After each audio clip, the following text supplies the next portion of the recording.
Makanya seseorang diberikan hak. Ketika Anda ditetapkan sebagai tersangka, Anda punya hak satu.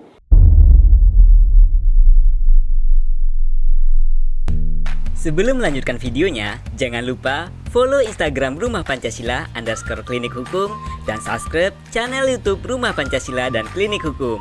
Selamat menyaksikan, semoga bermanfaat.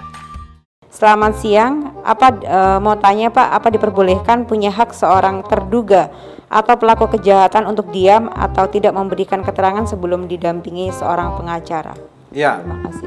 bukan hanya untuk didampingi oleh seorang pengacara, tapi seorang tersangka atau terdakwa juga oleh undang-undang dikatakan diberikan hak untuk tidak menyampaikan apapun. Terserah. Okay. Tetapi dengan dia diam dan tidak menyampaikan apapun, maka dia juga akan mengurangi haknya dia untuk melakukan pembelaan diri di muka sidang ataupun pada saat proses penyelidikan dan penyidikan.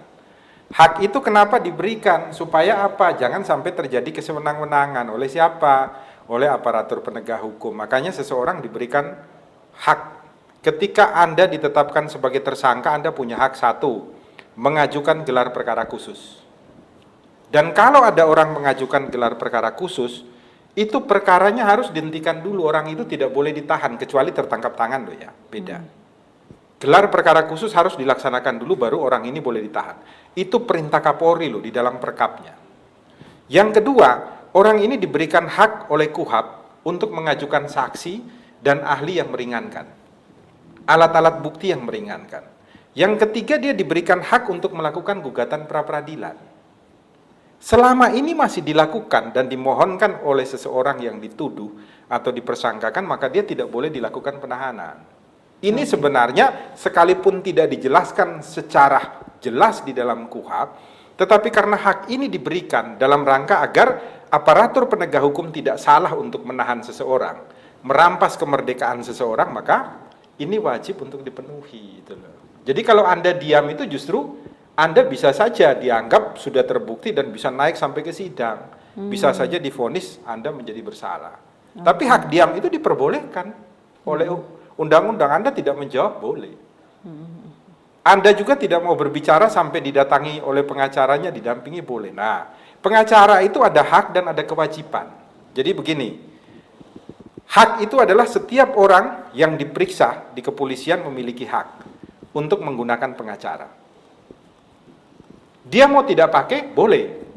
Tetapi kalau kita merujuk pasal 56, ketika seseorang itu sudah dipersangkakan dengan ancaman 5 tahun ke atas, itu berubah menjadi kewajiban yang ditujukan kepada aparatur penegak hukum. Polisi wajib menyediakan pengacara terhadap seseorang yang ancamannya 5 tahun ke atas. Jaksa wajib menyediakan pengacara untuk yang ancaman sama. Hakim wajib menyediakan pengacara untuk yang ancaman sama. Jadi di satu sisi menggunakan penasihat hukum hak, tapi di sisi lain ada perintah kewajiban kepada aparatur penegak hukum untuk menyediakan pengacara bagi orang yang dituduh atau dipersangkakan di muka hukum. Oke, baik, sudah sangat jelas. Ada tambahan Pak Bernard? Ya, jadi hak untuk diam itu memang penting karena orang begitu diperiksa, tidak semua orang punya ketahanan psikis yang sama. Ada orang yang gugup, ada orang yang takut dan lain sebagainya, sehingga dalam memberi keterangan tidak terlalu bagus. Oleh karena itu harus didampingi oleh lawyer. Yang kedua, di Amerika ini yang disebut sebagai Miranda Rules, diadopsi oleh beberapa negara. Juga untuk sebagian dari Miranda Rules diadopsi di KUHAP kita, yaitu hak untuk diam. Jadi itu secara logis dan secara hukum, hak untuk diam itu dijamin. Ya, baik.